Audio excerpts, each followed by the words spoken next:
Hello everyone.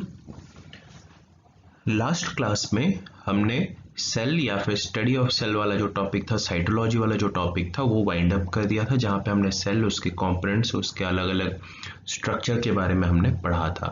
अब उसी से रिलेटेड जो टॉपिक है उससे हम डील करेंगे और टॉपिक हमारा है सेल डिवीजन। अगर हम सेल डिवीजन की बात करें, ये हमारे लिए प्री और मीन्स दोनों के हिसाब से इम्पॉर्टेंट रहेगा। सेल डिवीजन टॉपिक की खासियत क्या है? इस टॉपिक में हम क्या पढ़ने वाले? हम पढ़ने वाले कैसे सेल डिवाइड होके एक सेल से दो या फिर चार सेल प्रोड्यूस करती है। दो किस तरह से, आगे हम पढ़ेंगे माइटोसिस मियोसिस के बारे में। अगर ये नॉर्मल बॉडी सेल है तो फिर एक सेल डिवाइड होके दो डॉटर सेल्स बनती हैं। अगर ये रिप्रोडक्टिव सेल्स हैं, जैसे कि जो हमारे मेल गैमीट के सेल्स हैं, तो एक सेल डिवाइड होके चार सेल प्रोड्यूस करती है। आगे इनके बारे में पढ़ेंगे। तो सेल डिवीजन क्या है? ये एक प्रोसेस है जिसके सहारे हमारे सेल डिवाइड होके नए सेल्स को गिव राइज करती है या फिर बर्थ देती है। Okay, will start with cell division. पहले देख लेते हैं डेफिनेशन।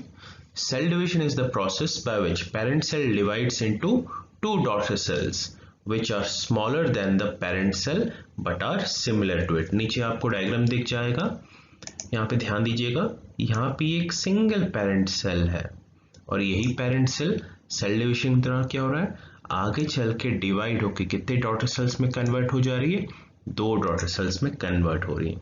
दोनों में डिफरेंस क्या है? डिफरेंस ये रहेगा कि जो नई डॉटर सेल्स प्रोड्यूस होती है वो साइज में थोड़ी सी क्या रहती है, छोटी रहती है, लेकिन नेचर वाइज, प्रॉपर्टी वाइज ये क्या रहेंगी, दोनों सेम रहेंगी। पेरेंट सेल और डॉटर सेल दोनों सेम रहेंगी। तो डेफिनेशन वापस से देख लेते हैं। What is cell division? It is a process by which parent cells divide into two daughter cells which are smaller than the parent cell but are similar to it. These newly formed daughter cells could themselves divide and grow, giving rise to a new cells. अब होगा ये जो नई sales जो बनी हुई ये बाद में वापस से डिवाइड होकर नए सेल्स को वापस से फॉर्म कर सकती हैं। सेल डिवीजन जो प्रोसेस है ये मल्टी सेलुलर में ही देखने को मिलता है। यहाँ पे हमने यूज करा है term usually found in multi cellular organism. It is important for body growth, repair and reproduction. Unicellular की बात करें, यूनिसेलर में भी देखने को मिल जाती है, लेकिन वहां पे हम सेल डिवीजन नहीं कहते हैं, हम उसे बाइनरी फिजन कहते हैं। ये उनके लिए रिप्रोडक्शन मेथड है, क्योंकि वहां पे जो जैसे बैक्टीरिया के एग्जांपल लेते हैं, एक बैक्टीरिया से दो बैक्टीरिया प्रोड्यूस होंगे, लेकिन दोनों बैक्टीरिया अलग अलग हो जाते हैं, अपनी जिंदगी अलग से जीता है। लेकिन सेल ऐसा नहीं है। इवन दो सेल वही एक सेल डिवाइड होकर दो डॉटर सेल बनी, लेकिन इन दोनों सेल हमेशा आपस में अगल बगल काम करती है, साथ ही रहती है। तो हम यहाँ पे क्या करें, यहाँ पे जब भी हम सेल डिवीजन की बात करें, हम मल्टी सेलुलर ऑर्गेनिज्म के पर्सपेक्टिव से हम बात करेंगे।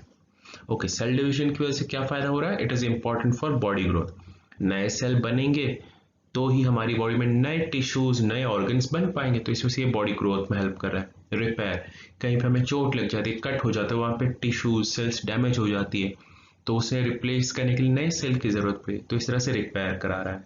प्लस रिप्रोडक्शन, स्पर्म और ओवा या फिर एग, ये दोनों भी क्या है, सेल्स ही है। यही सेल्स की वजह से आगे जाके फ्यूज होकर जाइगोट बनाती है, रिप्रोडक्शन में हेल्प करती है। तो ये तीनों चीजों में कौन सी प्रोसेस हेल्प करिए? Cell division. Next, it was discovered by Walther Flemming. ये प्री के लिए हम इंपॉर्टेंट है, मार्क करके रखेंगे। सेल डिवीजन को किसने डिस्कवर करा था? वाल्दर फ्लेमिंग ने इनको डिस्कवर करा था। Next, types of cell division. अगर हम सेल डिवीजन की बात करें, सेल डिवीजन दो तरह के हो सकते हैं। एक है माइटोसिस, दूसरा है मियोसिस। ये डिफरेंस किस हिसाब से है? डिफरेंस ये सेल डिवीजन कहाँ हो रहा है। अगर हमारी बॉडी में नॉर्मल बॉडी सेल में हो रहा है, नॉन रिप्रोडक्टिव सेल्स में अगर सेल डिवीजन होता है तो हम उसे कहते हैं माइटोसिस। अगर रिप्रोडक्टिव सेल या फिर रिप्रोडक्टिव पार्ट में, जैसे मेल के लिए टेस्टिस, फीमेल के लिए ओवरी, अगर वहां पे सेल डिवीजन हो रहा है तो हम उसे क्या कहेंगे? मियोसिस। दोनों में क्या है, एक तो है कौन सी सेल्स इन्वॉल्व हो रही है, वो एक डिफरेंस है, उसके अलावा कितनी सेल्स प्रोड्यूस होंगी वो भी एक डिफरेंस है। माइटोसिस में एक सेल डिवाइड होती है और दो डॉटर सेल्स प्रोड्यूस होती है, लेकिन मियोसिस में एक सेल डिवाइड होगी और उसकी जगह पे चार सेल्स प्रोड्यूस होंगी, और ये चार सेल्स में से 4, अगर मेल है तो फिर 4 स्पर्म बन जाएंगे, और फीमेल है तो फिर 4 सेल्स प्रोड्यूस होंगे, लेकिन उसमें से एक बनेगा एग और बाकी 3 क्या हो जाता है, डिफंक्ट हो जाता है, या फिर कह सकते हो डिफेक्टिव प्रोड्यूस होता है। तो ये है मियोसिस। देख लेते हैं mitosis, the process through which cells use mitosis क्या है, the process cells use to make exact replica of themselves. Mitosis एक प्रोसेस है जहां पे जो सेल्स हैं अपने खुद की डुप्लीकेट कॉपी या फिर डॉटर सेल बनाने में इस्तेमाल करते हैं। Mitosis is observed in almost all body cells including eye, skin, hair और मसल सेल। हमारे जितने भी नॉर्मल नॉन रिप्रोडक्टिव पार्ट है वहां पे ये देखने को मिल जाती है। फिर आते हैं मियोसिस की तरफ। In this type of cell division, sperm or egg cells are produced instead of identical daughter cells as in mitosis. Mitosis में similar body cells produce, लेकिन ऐसा नहीं है। Meiosis में either sperm produce होंगी या फिर egg। Next, phases of cell division। जब हम phases of cell division की बात करते हैं हम हमेशा माइटोसिस के पर्सपेक्टिव से देखते हैं। Meiosis is not that much important for our PSC exam. हम माइटोसिस को ज्यादा तवज्जो देते हैं। माइटोसिस हमारे लिए 3 मार्कर, 5 मार्कर और 11 मार्कर के हिसाब से इंपॉर्टेंट रहेगा। अगर हम माइटोसिस के फेज की बात करें तो यहाँ पे ध्यान देते हैं, a typical eukaryotic cell, normal body cell की हम बात करें तो यूकैरियोटिक ऑर्गेनिज्म की बात करेंगे। Eukaryotic cell is divided into 2 phase. जब हम माइटोसिस की बात करें, माइटोसिस के कितने फेजेस हैं, 2 फेजेस हैं। पहला फेज है इंटरफेज, दूसरा है एम फेज। एम फेज को हम माइटोसिस फेज भी कहते हैं। एक एक को डील करते हैं। Interphase, this phase is the time during which the cell prepares for division by undergoing both cell growth and DNA replication। जो सेल्स होती हैं वो बहुत छोटी होती हैं, साइज में बहुत बारीक होती हैं। तो होता यह है किसी भी सेल को डिवाइड होने से पहले वो अपना क्या करती है, साइज बढ़ाती है, प्लस अपने लिए क्या करती है, डीएनए वगैरह बनाती है, नई डीएनए बनाती है। ये सारी प्रोसेसेस कहाँ होती है, इंटरफेज में होती है। ये टर्म इंटरफेज हम क्यों यूज करते हैं, क्योंकि जब एक सेल डिवाइड होकर नई सेल बनाती है, इसी दौरान, इसी डिवीजन के दौरान एक गैप आ जाता है, कुछ देर के लिए फेज रुक जाता है। इसी फेज को हम कहते हैं इंटरफेज, जहां पे सेल डिवाइड होने से पहले कुछ देर के लिए रुकती है, तैयारी करती है कि मैं आगे कैसे चल के डिवाइड हूं। इस फेज को हम कहते हैं इंटरफेज। एम फेज या फिर माइटोटिक फेज क्या है, ये एक्चुअल फेज है जहां पे जो हमारा पेरेंट सेल है डिवाइड होकर क्या प्रोड्यूस करता है, डॉटर सेल को प्रोड्यूस करता है। ये एक्चुअल सेल डिवीजन एक फेज है। देखते हैं mitosis phase. This is the phase where the actual cell division occurs. There are 2 key steps in this phase, cytokinesis and karyokinesis. यहाँ पे कैरियोकाइनेसिस का मतलब है डिवीजन ऑफ न्यूक्लियस, साइटोकाइनेसिस का मतलब है डिवीजन ऑफ साइटोप्लाज्म या फिर सेल। कैरियोकाइनेसिस में हम पूरे न्यूक्लियस को आधा कर देते हैं, साइटोकाइनेसिस में हम सेल को आधा कर देते हैं। इस तरीके से हमारा एक सेल 2 सेल में बट जाता है। आगे इन दोनों फेजेस को, इंटरफेज और एम फेज को डिटेल में पढ़ेंगे, एक एक करके पढ़ेंगे। पहला फेज है इंटरफेज। इंटरफेज की अगर हम बात करें, इंटरफेज के 2 ऑल्टरनेट नेम्स है। इसे हम क्या कहते हैं, resting phase and preparatory phase. इसे रेस्टिंग फेज क्यों कही जाती है, क्योंकि सेल इस दौरान, इसी स्टेज के दौरान थोड़ा सा रेस्ट करता है। रेस्ट करने के साथ साथ वो क्या कर रहा है, खुद को प्रिपेयर भी कर रहा है। किस चीज के लिए प्रिपेयर कर रहा है, it is preparing for upcoming cell division. आगे जो सेल डिवीजन होने वाली है उसके लिए तैयारी करता है। Now try to understand this. जैसे आप एग्जाम देते हो, एग्जाम देने से पहले आप तैयारी करते हो ना, सेल भी कुछ ऐसे ही तैयारी करे। आगे चल के सेल को डिवाइड होना है, एक सेल से 2 सेल में बंटना है, तो ये दोनों बंटवारे के लिए खुद को तैयार करेगा कि नहीं, वो इंटरफेज में ही सारी तैयारी करी जाती है। तो इसी वजह से हम इसे क्या कहते हैं, प्रिपरेटरी फेज। देखते हैं इसके बारे में। In this phase the cell prepares itself for cell division. कैसे प्रिपेयर करता है देख लेते हैं। In this the cell increases its size. पहली चीज जो इंटरफेज में सेल करता है वो क्या करता है, अपने साइज को बढ़ा देता है, क्योंकि सेल बहुत बारीक है। एक छोटा सा बारीक सा सेल अगर बटेगा, 2 और भी बहुत छोटे छोटे सेल बन जाएंगे, दिक्कत हो सकती है। तो इसी वजह से पहले सेल क्या करती है, डिवाइड होने से पहले वो अपने साइज को बढ़ा देती है। Double sets genetic material, DNA का जो अमाउंट है डबल हो जाता है। क्यों, एक सेल में एक ही सेट ऑफ डीएनए होगा, लेकिन यहां पे हो क्या रहा है, सेल डिवीजन में एक सेल डिवाइड होकर दो डॉटर सेल या फिर दो नई सेल्स बन रही है, मतलब दो अलग अलग डीएनए की जरूरत पड़ेगी कि नहीं, लेकिन हमारे पास तो बस एक ही डीएनए था, तो इसे हम यहाँ पे क्या करते हैं, डीएनए का जो अमाउंट है वो क्या करते हैं, डबल कर देते हैं। अगर दो दुगना डीएनए होगा तो फिर हम क्या कर सकते हैं, इसी डीएनए को आधा आधा करके बांट सकते हैं। तो इसी वजह से यहाँ पे डीएनए क्या हो रहा है, डबल हो रहा है। उसके अलावा अदर सेल कंपोनेंट्स, खाली डीएनए डबल हुआ ऐसा नहीं है, जो ऑर्गेनल्स हैं, न्यूट्रिएंट्स हैं, ये सारी चीजें भी क्या होती है, डबल होती हैं। तो ये सारी तैयारी कहाँ करी जा रही है, इंटरफेज में करी जा रही है। Next, interphase is further subdivided into 3 phases। Interphase के भी सब फेजेस हैं, G1, S and G2 phase. एक एक करके डील करेंगे। G1 फेज में क्या हो रहा है, increase the cell size and accumulates nutrients and energy. तो जैसे ही G1 फेज की शुरुआत होती है, सेल क्या करता है, अपने साइज को बढ़ाना शुरू कर देगा, वो अपने साइज में बड़ा हो जाता है। साथ ही साथ ये क्या करेगा, अपने अंदर ग्लूकोज, प्रोटीन, वाटर ऐसे न्यूट्रिएंट्स को स्टोर करता है। क्यों स्टोर करेगा, क्योंकि सेल डिविजन जब हो रहा होता है उस समय सेल के सारे प्रोसेस क्या है, रुक जाते हैं। सेल उस समय और कोई काम नहीं करे, बस डिवाइड करे। जैसे एग्जाम्पल लेते हैं, आप एग्जाम देने जाते हो, एग्जाम हॉल में बैठते हो, एग्जाम हॉल में बस आप पढ़ाई लिखाई करते हो, आप बस एग्जाम आंसर लिखते हो, आप थोड़ी ना खेल कूद के बारे में सोच रहे हो या फिर वहां पे जाके गाने वगैरह सुनते हो, ये नहीं करते हो ना, आप बस पढ़ाई एग्जाम पेपर लिखते हो। सिमिलरली सेल भी कुछ ऐसा ही करता है। जब ये सेल डिवीजन एक फेज में चला जाएगा, बस सेल डिवीजन ही होगा, उसके अलावा कुछ और होगा ही नहीं। तो अगर ये कुछ करेगा नहीं, कुछ अगर खाना वाना अगर अपने पास स्टोर नहीं करेगा, तो सेल सरवाइव कैसे करेगा, उसे भूख लग सकती है।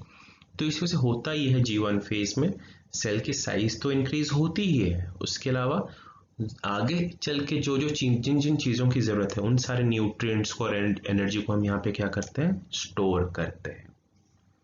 नेक्स्ट आते हैं एस फेज की तरफ, also known as synthesis phase. So S phase is also known as synthesis phase. In this phase, DNA synthesis takes place, resulting in doubling of the amount of DNA और genetic material by the process of DNA replication. अभी हमने ऊपर बात करी थी doubling of genetic material, और वो यहीं पे होता है। सिंथेसिस फेज में डीएनए सिंथेसिस होता है, मतलब नई डीएनए बनाई जाती है। प्रोसेस क्या है, डीएनए रेप्लिकेशन। इस प्रोसेस में होगा ये, सेल के अंदर न्यूक्लियस है, न्यूक्लियस के अंदर पहले से डीएनए, लेकिन एक ही सेट डीएनए। हम क्या करते हैं, डीएनए रेप्लिकेशन के सहारे उसी एक डीएनए को डुप्लीकेट करते हैं और एक डीएनए को मॉडिफाई कर देते हैं, या फिर उसका अमाउंट बढ़ा के 2 डीएनए करते हैं। अब क्योंकि यहाँ पे नई एक डीएनए बनी हुई है, तो हम इसे कहते हैं सिंथेसिस, डीएनए सिंथेसिस। और उसी डीएनए सिंथेसिस से इस फेज का नाम जुड़ गया है सिंथेसिस फेज। फिर आते हैं G2 फेज या फिर एंड फेज। इस फेज में कुछ काम नहीं होता है, बल्कि G1 फेज और S फेज में जो तैयारी शुरू करी गई थी, वो यहाँ पे आके क्या हो जाती है, खत्म हो जाती है। In this phase the process started at G1 and S phase come to an end. जैसे ही G2 या फिर एंड फेज खत्म होता है, तो इंटरफेज पे भी क्या लग जाता है, इंटरफेस भी क्या हो जाता है, रुक जाता है। रीजन इज, अब जो हमारी सेल है पूरी तरह से प्रिपेयर हो चुकी है, रेडी हो चुकी है आगे सेल डिवाइड होने के लिए या फिर एम फेज के लिए। हमने यहाँ पे सेल की साइज बढ़ा दी है, डीएनए वगैरह बढ़ा दिया है, न्यूट्रिएंट्स वगैरह सब कुछ हमने एक्यूमुलेट कर दिया। अब हमें किसी चीज की जरूरत नहीं है, हमें बस अब करना क्या है, एक सेल को डिवाइड करना है और कितने सेल्स प्रोड्यूस करने हैं, 2 डॉटर सेल्स प्रोड्यूस करने हैं, जो हम कहाँ करेंगे, एम फेज में करेंगे। एम फेज या फिर माइटोसिस फेज। ओके, जब हम एम फेज की बात करते हैं, इसकी खासियत क्या है, this is the phase where the actual cell division occurs. इस फेज में हम क्या करते हैं, साइटोकाइनेसिस और कैरियोकाइनेसिस करेंगे। साइटोप्लाज्म या फिर सेल को डिवाइड करेंगे और साथ ही साथ डीएनए को भी डिवाइड करेंगे, न्यूक्लियस को भी डिवाइड करेंगे। इसी से टर्म यूज हुआ है कैरियोकाइनेसिस। साइटोकाइनेसिस और कैरियोकाइनेसिस ये हमारे लिए प्री के हिसाब से इंपॉर्टेंट है। कैरियोकाइनेसिस क्या है, जब आप न्यूक्लियस को डिवाइड करते हो, कैरियोकाइनेसिस जब आप साइटोप्लाज्म को डिवाइड करते हो या फिर सेल को डिवाइड करते हो, इसे हम कहते हैं cytokinesis. There are 4 stages in M phase. M phase के फिर 4 सब फेजेस हैं, prophase, metaphase, anaphase and telophase. हम इंडिविजुअली एक एक फेज को डील करेंगे। First phase prophase. यहाँ पे डायग्राम पे ध्यान दीजिएगा, डायग्राम के साथ साथ चलेंगे। ये पहला डायग्राम है, this is your cell in interphase. Interphase में जो सेल है वो सेल है जहाँ पे इसकी साइज बढ़ गई है, इसका डीएनए क्या हो गया, अंदर एक्यूमुलेट हो गया है। यहाँ पे ध्यान दिख नहीं रहा है बट यहाँ पे वही थ्रेड लाइक डीएनए यहाँ पे मौजूद, रेशे जैसे होते हैं ना, बस वैसे वाले डीएनए इसके अंदर मौजूद है। सारे ऑर्गेनल्स वगैरह भी यहाँ पे क्या हो चुके हैं, डबल हो चुके हैं। लेकिन क्लैरिटी के लिए हमने यहाँ पे ऑर्गेनल्स यहाँ पे पिक्चर में दिया नहीं गया है। और साथ में आपको यहाँ पे ये दिख जाएगा, ये जो स्ट्रक्चर्स यहाँ पे बने हुए हैं, ये स्ट्रक्चर्स क्या है, सेंट्रोजोम है। सेंट्रोजोम के बारे में हमने सेल ऑर्गेनल में पढ़ा था। सो ये जो पहला डायग्राम है इट इज अबाउट इंटरफेस, और ये जो डायग्राम है ये प्रोफेज का है। इंटरफेज से प्रोफेज की जर्नी को यहाँ पे दर्शाया गया है। तो देखते हैं प्रोफेज में पहली चेंज क्या हो रही है, nuclear membrane will start to disappear. ये इंटरफेज, ये वाला जो है इंटरफेज है। अब यहाँ पे ध्यान दीजिएगा, प्रोफेज के लिए सेल्स है, ये जो यहाँ पे एरिया है ये क्या है, न्यूक्लियर मेम्ब्रेन है। अब धीरे धीरे देखिएगा न्यूक्लियर मेम्ब्रेन क्या हो रही है, सेल से गायब हो रही है। तो प्रोफेज में क्या हो रहा है, nuclear membrane will start to disappear. Next क्या हो रहा है, genetic material condenses to form chromosome. हमने पढ़ा भी था, क्रोमोसोम क्या है, डीएनए का टाइटली पैक्ड फॉर्म है। इंटरफेस में यहाँ पे डीएनए कैसे है, थ्रेड जैसे फॉर्म में है, रेशे जैसे फॉर्म में। लेकिन यही डीएनए यहाँ पे टाइटली पैक होके एक्स जैसी स्ट्रक्चर बन रही है, और इसी एक्स लाइक स्ट्रक्चर को हम क्या कहते हैं, क्रोमोसोम। यहाँ पे जो ब्लू और जो रेड की जो स्ट्रिप्स आपको दिख रही है ये एक्स फॉर्म कर रही है, यही एक्स शेप क्या है, क्रोमोसोम है। तो यहाँ पे जो टर्म यूज हुआ है, genetic material condenses to form chromosome, ये कहाँ हो रहा है, प्रोफेज में हो रहा है। Next, centrosomes will appear at opposite poles. यहाँ पे ध्यान दीजिएगा, यहाँ पे ये आपको दिख जाएगा सेंट्रोसोम। तो सेंट्रोसोम दो ऑपोजिट एंड्स पे धीरे धीरे क्या हो रही है, अपीयर होनी शुरू हो गई है। पहले क्रोमोसोम बन गया, क्रोमोसोम बन जाने के बाद अब क्या हो रहा है, धीरे धीरे सेंट्रोसोम भी ऑपोजिट एंड पे अपीयर होनी शुरू हो गई है। Next, formation of spindle fibres takes place leading to formation of centriole. यहाँ पे सेंट्रोसोम के आसपास आपको ये दिख जाएंगे, ये जो यहाँ पे थ्रेड लाइक स्ट्रक्चर्स है, इन थ्रेड लाइक स्ट्रक्चर्स को हम कहते हैं स्पिंडल फाइबर। और ये पूरा का पूरा स्पिंडल फाइबर और सेंट्रोसोम जब दोनों मिल जाते हैं तो हम उसे कहते हैं सेंट्रियोल। तो हो क्या रहा है, सेंट्रोसोम ऑपोजिट एंड पे आ चुका है, और उसके अलावा अब क्या हो रहा है, स्पिंडल फाइबर वगैरह प्रोड्यूस होके क्या बन रही है, सेंट्रियोल प्रोड्यूस हो गई है। तो ये चार चीजें कहाँ हो रही है, प्रोफेज में हो रही है। जैसे ये चार चीजें कंप्लीट हो जाएंगी, न्यूक्लियर मेम्ब्रेन डिसअपीयर हो जाएगा, क्रोमोसोम अपीयर हो जाएगा, सेंट्रोसोम ऑपोजिट पोल्स पे आ जाएंगी, स्पिंडल फाइबर वगैरह बननी शुरू हो जाती है। अब सेल इंटरफेज से होते हुए प्रोफेज में एंटर हो जाएगा, और फिर प्रोफेज के बाद आगे सेल कहाँ बढ़ जाता है, नेक्स्ट फेज की तरफ। नेक्स्ट फेज क्या है, मेटाफेज। यहाँ पे डायग्राम देख लेते हैं, मेटाफेज एनाफेज दोनों यहाँ पे शो करा गया है। पहले मेटाफेज को ध्यान देते हैं। Chromosomes will align at equatorial plane. Already nuclear membrane गायब हो चुका है प्रोफेज में। अब ये जो क्रोमोसोम्स है, जो एक्स शेप क्रोमोसोम्स है, ये कहाँ अपीयर होनी शुरू हो जाएंगी, इक्वेटोरियल प्लेन पे। सेल का जो मिडिल वाला जो रीजन है वहां पे ये अलाइन होनी शुरू हो जाएंगी। Next, spindle fibres will attach themselves to the chromosome। ये जो थ्रेड लाइक स्ट्रक्चर्स आपको दिख रही है ये स्पिंडल फाइबर्स है। ये कहाँ से आ रही है, ये सेंट्रोसोम से आ रही है। तो ये जो स्पिंडल फाइबर्स है इलॉन्गेट होकर किसके साथ आपस में जुड़ रही है, ये क्रोमोसोम के साथ अटैच हो रही है। तो मेटाफेज में बस यही चेंजेस होंगी। पहला चेंज क्या है, क्रोमोसोम्स कहाँ जाती है, इक्वेटर या फिर सेल के जो मिडिल एरिया है वहां पे अपीयर हो जाती है। फिर स्पिंडल फाइबर्स अटैच किसके साथ हो जाता है, क्रोमोसोम के साथ अटैच हो जाएंगे। अटैच होने के बाद ये क्या करते हैं, सेल को अलग करने की, तोड़ने की, क्रोमोसोम को अटैच होने के बाद क्रोमोसोम को तोड़ने की कोशिश कर रहे हैं। जैसे मेटाफेज खत्म होता है आगे हम बढ़ जाते हैं टुवर्ड्स एनाफेज। एनाफेज में पहला पॉइंट देखते हैं, chromosomes will separate into two sister chromatids and will move towards the opposite ends. अभी जो स्पिंडल फाइबर है क्रोमोसोम के साथ अटैच हो गई थी, कहाँ पे, एम फेज में। अब उसके बाद एनाफेज में होता ये है कि जो स्पिंडल फाइबर है, स्पिंडल फाइबर क्या करे, क्रोमोसोम को दो ऑपोजिट एंड से खींचना शुरू कर दे, जैसे टग ऑफ वॉर है, रस्सी को जैसे खींचते हैं ना अलग अलग छोर से, बस वैसे ही हो रहा है। क्रोमोसोम्स को अलग अलग छोर से हम क्या करें, पुल कर रहे हैं। खिंचाव की वजह से होगा ये, क्रोमोसोम बीच में से क्या होती है, टूट जाती है।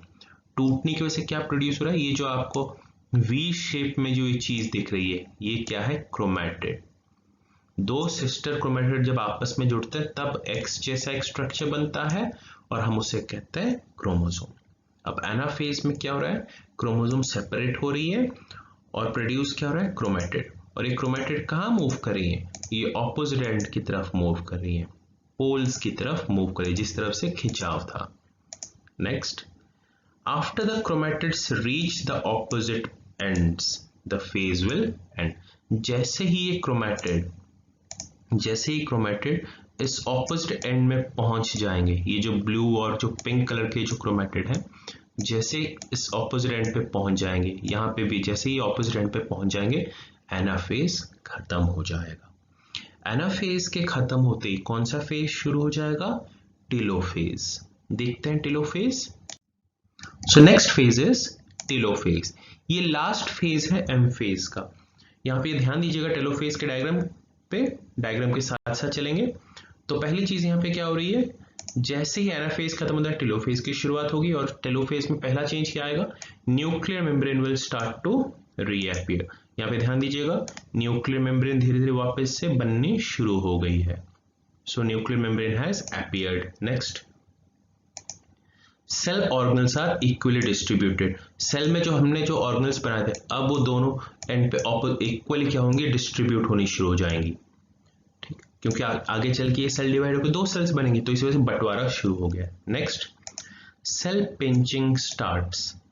स्पेसिफिक लोकेशन पे ध्यान दीजिएगा, मिडिल रीजन पे ये जो एरिया है, यहाँ पे सेल पिंचिंग हो रही है। सेल बीच से क्या हो रही है, दब रही है। दबने की वजह से आगे चल के क्या होगी, बीच से बट जाएगी।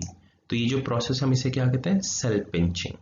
Next, after complete formation of nuclear membrane and distribution of organelles. जब न्यूक्लियर मेम्ब्रेन पूरी तरह से बन जाएगा, प्लस जब सारे के सारे ऑर्गेनल्स आपस में इक्वली बट जाएंगे, उसके बाद सेल पिंचिंग धीरे धीरे आगे बढ़ेगा। आगे बढ़ने की वजह से होगा क्या, साइटोकाइनेसिस होगा। साइटोकाइनेसिस का मतलब क्या है, जब सेल बीच में से डिवाइड हो जाता है, अलग हो जाता है, हम उसे क्या कहते हैं, साइटोकाइनेसिस। अब साइटोकाइनेसिस की वजह से होगा क्या, दो नई डॉटर सेल्स बनेंगी, और जैसे ही ये दो नए डॉटर सेल बन जाते हैं, माइटोसिस वहीं पे क्या हो जाता है, खत्म, वाइंड अप हो जाता है। माइटोसिस की सिग्निफिकेंस के बारे में हमने अभी तो पढ़ा था। माइटोसिस में होता है क्या, एक पेरेंट सेल डिवाइड होती है और दो डॉटर सेल प्रोड्यूस होती है, और टेलोफेज में वही हुआ, पेरेंट सेल पूरी तरह से डिवाइड हो गया और दो डॉटर सेल्स प्रोड्यूस हुई। With this we are done with your mitosis. अब इस डायग्राम पे ध्यान से देखिएगा। इस डायग्राम में सेम जो माइटोसिस वाला प्रोसेस है, उसी चीज को यहाँ पे दर्शाया गया है। इंटरफेज में सेल ने पूरी तैयारी कंप्लीट कर दी है, फिर प्रोफेज में न्यूक्लियर मेम्ब्रेन गायब हो गया और क्रोमोसोम अपीयर हो गए, जिनका शेप कैसा है, एक्स जैसा। मेटाफेज में क्या हो रहा है, क्रोमोसोम सेल के मिडिल एरिया में आ गए हैं और स्पिंडल फाइबर इलोंगेट होकर अटैच हो चुके हैं। फिर एनाफेज में क्या हो रहा है, क्रोमोसोम बीच से बट जाती है और बन क्या रही है, क्रोमैटिड। फिर ये क्रोमैटिड कहाँ मूव कर रही है, ऑपोजिट एंड की तरफ मूव कर रही है। फिर उसके बाद टेलोफेज और साइटोकाइनेसिस। टेलोफेज में क्या हो रहा है, धीरे धीरे न्यूक्लियर मेम्ब्रेन अपीयर होगी और जो सेल है वो बीच से डिवाइड होनी शुरू हो जाती है, जिसे हम कहते हैं सेल पिंचिंग। और इसी सेल पिंचिंग की वजह से आगे चल के क्या होगा, साइटोकाइनेसिस, मतलब सेल बीच से पूरी से हाफ हो जाएगी, कट जाएगी, डिवाइड हो जाएगी। डिवाइड होने की वजह से क्या प्रोड्यूस होंगे, दो डॉटर सेल्स प्रोड्यूस होंगे। ठीक, so this is your mitosis process. Mitosis आपके लिए इंडिविजुअली 3, 5, 11 मार्कर क्वेश्चन बन सकता है।